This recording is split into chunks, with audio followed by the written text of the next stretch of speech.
Good morning students.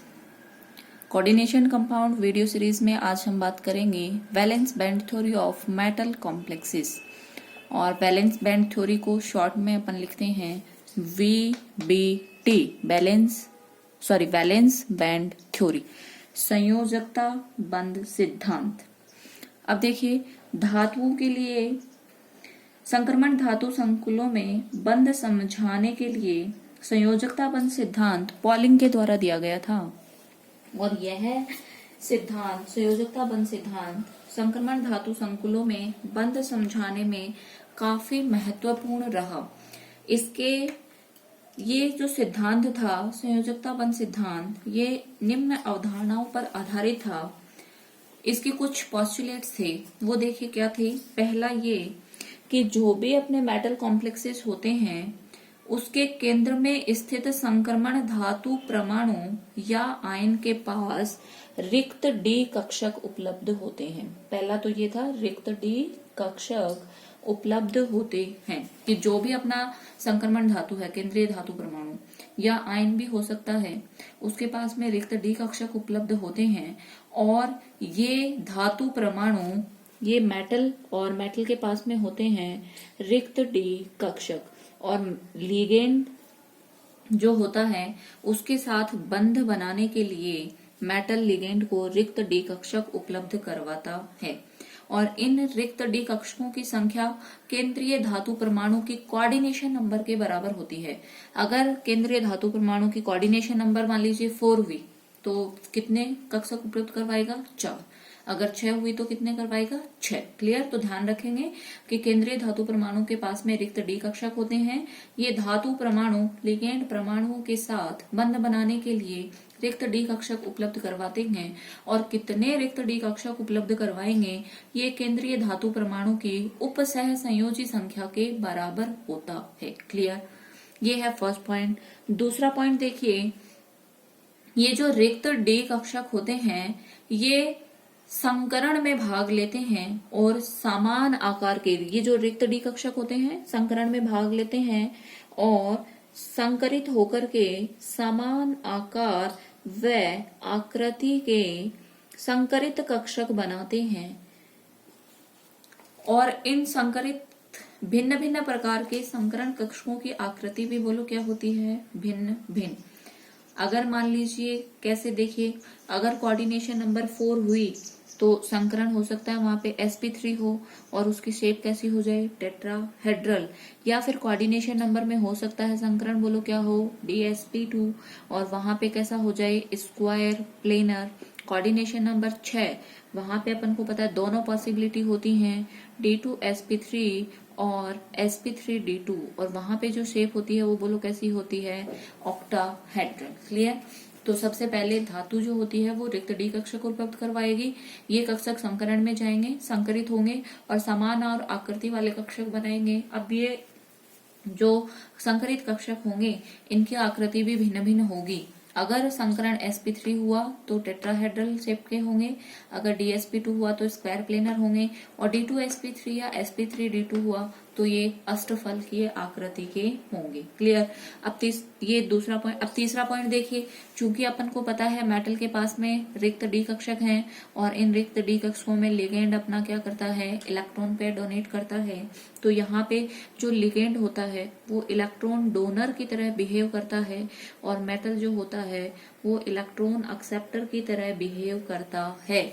इसीलिए अपन ligand को बोलते हैं लिवाइस बेस और इसको बोलते हैं लिविस एसिड। क्लियर? तो ध्यान रखेंगे कि जब भी कॉम्प्लेक्स बनेगा तब लिगेंड इलेक्ट्रॉन डोनर होगा, मेटल इलेक्ट्रॉन एक्सेप्टर होगा। और ये जो लिगेंड है इसको अपन बोलेंगे लिविस बेस और मेटल को क्या बोलेंगे? बोलो लिविस एसिड। क्लियर? अब देखिए, ये जो लिगेंड होता है ये अपने लोन पेयर से भरा हुआ कक्षक धातु आयन के रिक्त संकरित कक्षकों के साथ में क्या करेगा? अति व्यापन। और अति व्यापन करके कौन सा वाला बंध बना देगा? उपसह संयोजी बंध। और ये ओवरलैपिंग जितनी ज्यादा इफेक्टिव होगी उतना ही स्ट्रॉन्ग बंध बनेगा और उतने ही संकुल की स्टेबिलिटी ज्यादा होगी। और ये बात अपन को पता है कि संकरित कक्षक जो होते हैं वो अधिक दिशात्मक होते हैं, इसलिए वो प्रभावी अतिव्यापन करते हैं और अतिव्यापन करने की वजह से मेटल और धातु के बीच में बनने वाला जो बंध होता है वो कैसा होता है, प्रबल। क्लियर? तो ध्यान रखेंगे इस चीज को। ये बीबीटी के कुछ पॉस्टुलेट्स थे जिनको अपन को ध्यान में रखना है। अब देखिए, जब अपने कॉम्प्लेक्स बनते हैं, यहाँ पे अपन ने बात करी कि D2sp3 हो सकता है, sp3d2 हो सकता है, sp3 हो सकता है या dsp2 हो सकता है। अब देखिए, एक टर्म आती है उच्च चक्रण संकुल और निम्न चक्रण संकुल। देखिए, इनको अपन समझते हैं क्या होता है। देखिए, एक होता है उच्च चक्रण संकुल और एक टर्म होती है निम्न चक्रण संकुल। क्लियर? अब देखिए, ये जो निम्न चक्रण और उच्च चक्रण का क्या मतलब होता है, ये देखिए, इसका मतलब सीधे सीधे स्पिन मल्टीप्लिसिटी से होता है।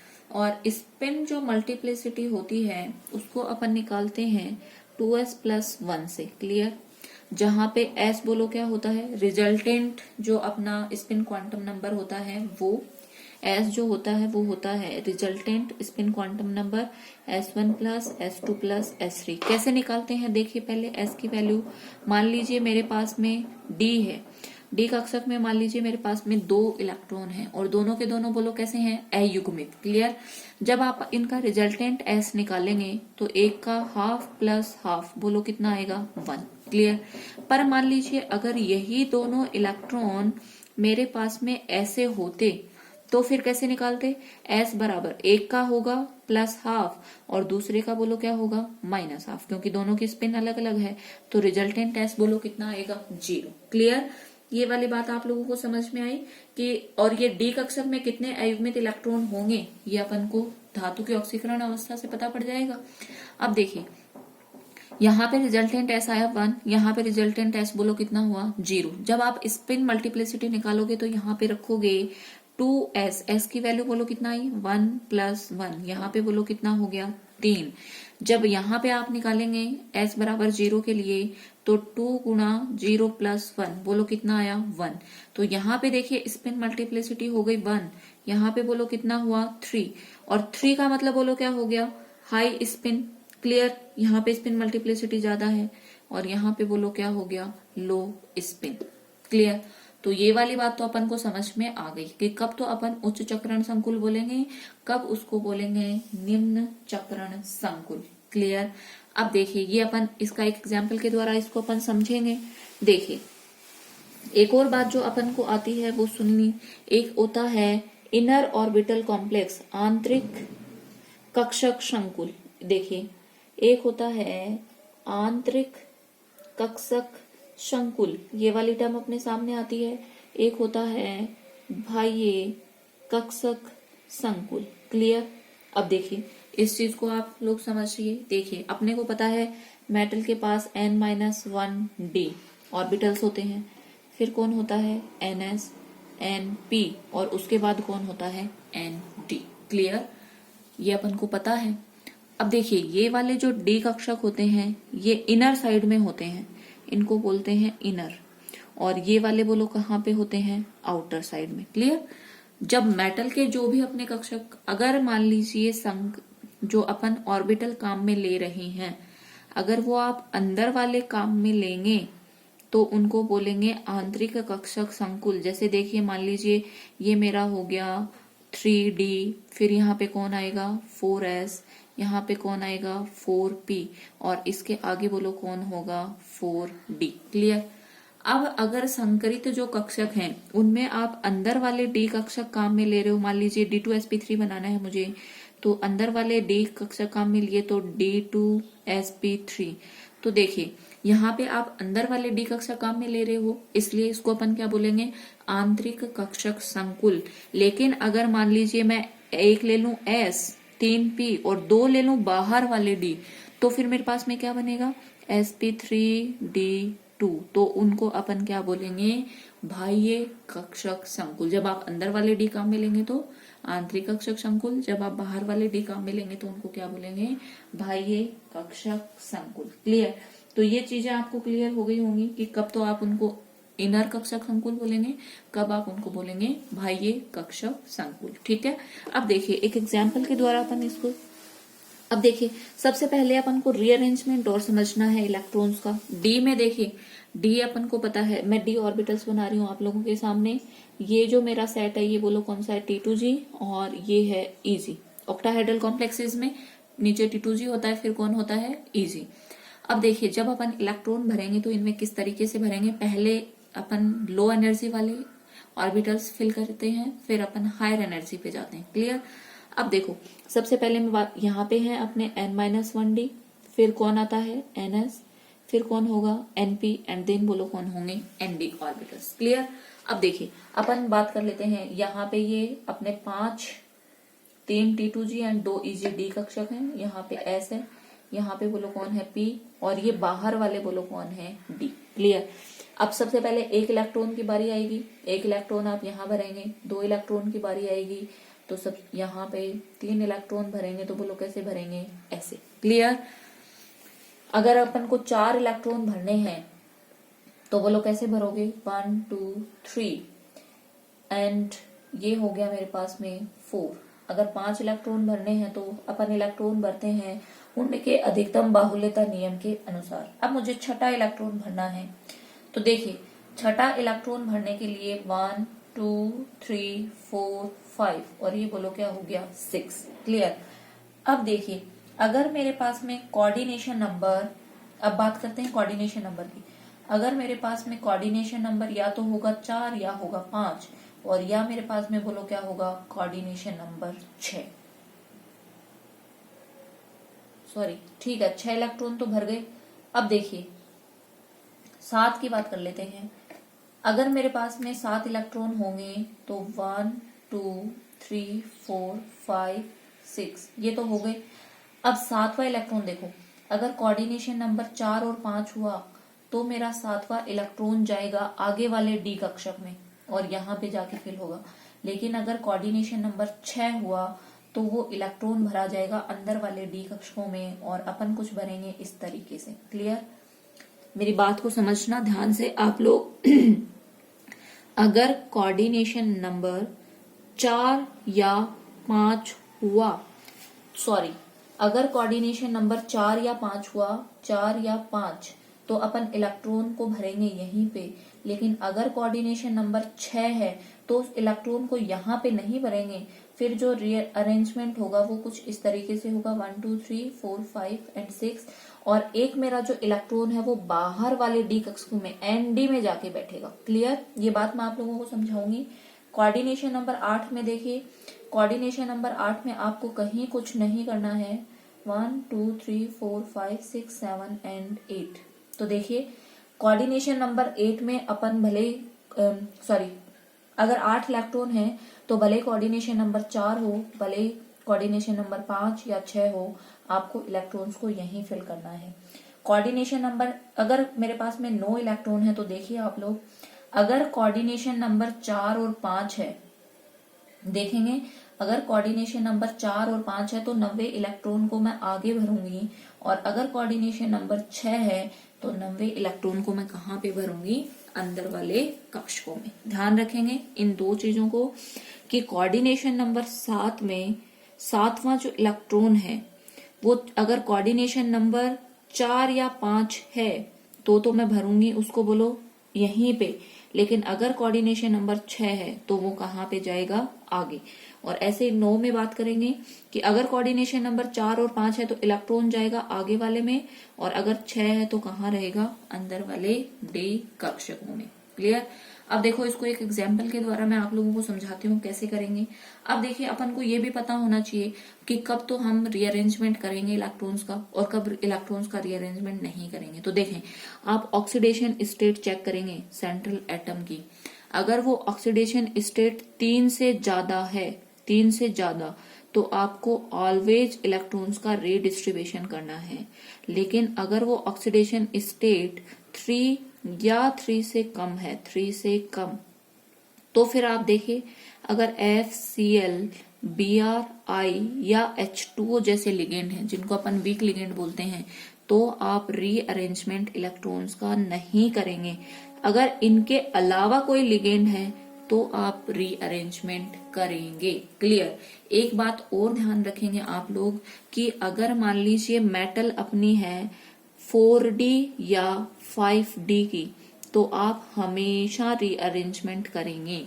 लेकिन अगर मेटल 3D की है, 3D श्रेणी की है, ये ट्रांजिशन मेटल्स आपको पता होनी चाहिए कौन सी सीरीज में कौन सी आती है। अगर 3D की है तो वहां पे अपन चेक करेंगे, 3 से ज्यादा होगी तो हमेशा चेंज करेंगे, 3 या उससे कम होगी तो फिर अपन, अगर FCl Bri H2O है तो रीअरेंजमेंट नहीं करेंगे। अदरवाइज अपन 3 या 3 से कम होने पर भी रीअरेंजमेंट करेंगे। इन चीजों को आप लोग ध्यान में रखेंगे। क्लियर।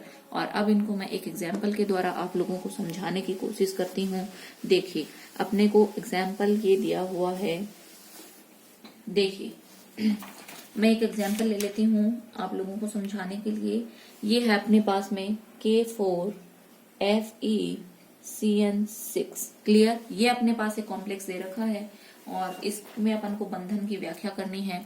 सबसे पहले अपन को मेटल का ऑक्सीडेशन स्टेट निकालना है। तो देखिए ये हो गया +4, क्योंकि एक पोटेशियम पे चार्ज प्लस का 1, प्लस इसका अपन को निकालना है X, प्लस एक साइनाइड पे -1, 6 पे -6, X बराबर बोलो कितना आएगा 2। क्लियर।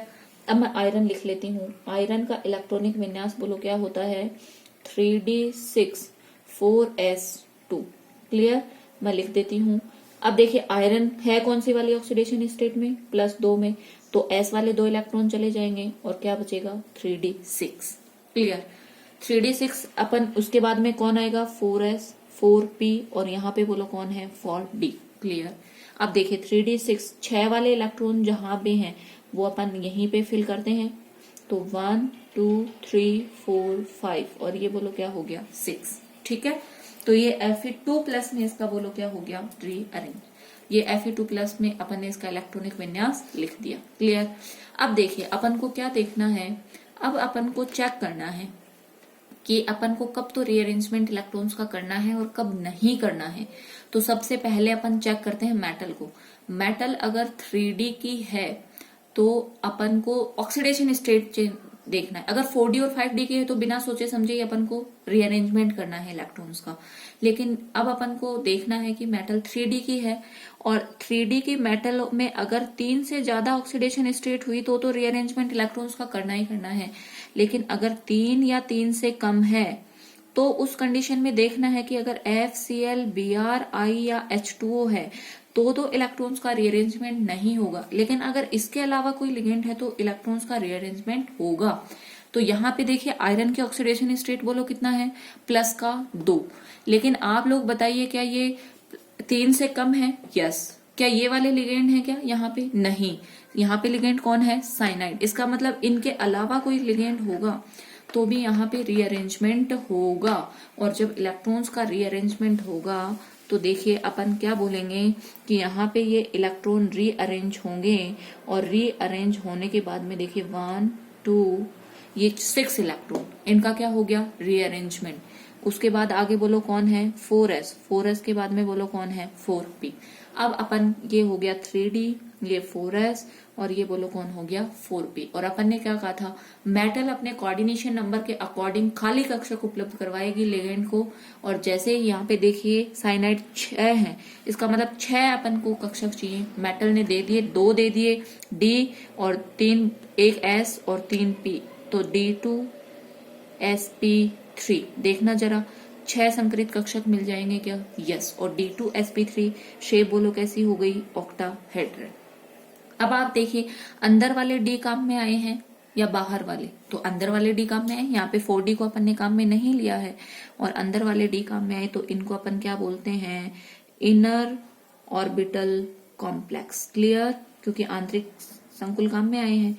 अब स्पिन मल्टीप्लिसिटी निकालते हैं तो देखिए यहाँ पे s की वैल्यू क्या हो जाएगी 0, क्योंकि सारे के सारे इलेक्ट्रॉन युग्मित हैं और युग्मित हैं तो जब s1 s2 आप करेंगे तो ये इसके स्पिन को फिनिश करेगा, ये इसके स्पिन को कैंसिल करेगा, ये इसके स्पिन, तो s का मान 0।